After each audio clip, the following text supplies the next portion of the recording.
Fry అవ్వనివ్వాలి. జార్లో కొంచెం water వేసుకుని ఆ వాటర్ కూడా ఇందుట్లో పోసేసుకోండి.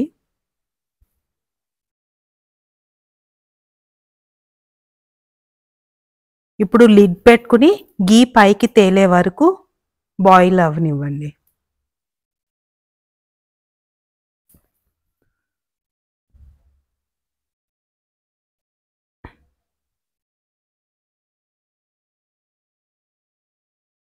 ఇక్కడైతే నేను చపాతీ చేసేస్తున్నాను. జొన్న ఫ్లోర్ అండ్ వీట్ ఫ్లోర్ 1:1 రేషియోలో కలిపాను.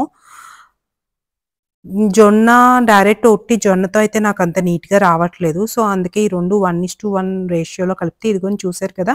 ఇట్లా నీట్‌గా వచ్చేస్తుంది. అండ్ చేయటం కూడా చాలా ఈజీ. హెల్తీ వైస్ కూడా మంచిది. మంచి ఫైబర్ కంటెంట్ ఉన్న ఫుడ్ కదా! ఇదిగోండి పాలక్ చూసారా ఎంత చిక్కగా అయిపోయిందో. ఈ స్టేజ్‌లో మీరు ఆఫ్ చేసేసుకోవచ్చు. ఇంకా మన పాలక్ కర్రీ అయితే రెడీ. ఇప్పుడైతే నేను రోటీ కాలుస్తున్నాను. ఆయిల్ వేసి కాల్చుకుంటున్నాను. మీకు నచ్చినట్లు కాల్చుకోవచ్చు. అది మీ చాయిస్ ఫుల్‌గా అయితే. నాకైతే కొంచెం ఆయిల్ వేసి కాల్చుకుంటేనే ఆ టేస్ట్ నచ్చుతుంది. వితౌట్ ఆయిల్‌తో అంటే ఏదో పిండి తింటున్నట్లు అనిపిస్తుంది.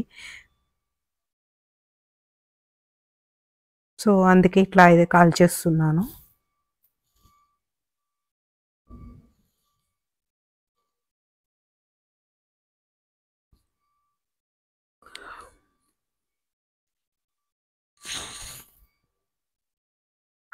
మన యమ్మీ యమ్మీ పాలక్ కర్రీ అయితే రెడీ.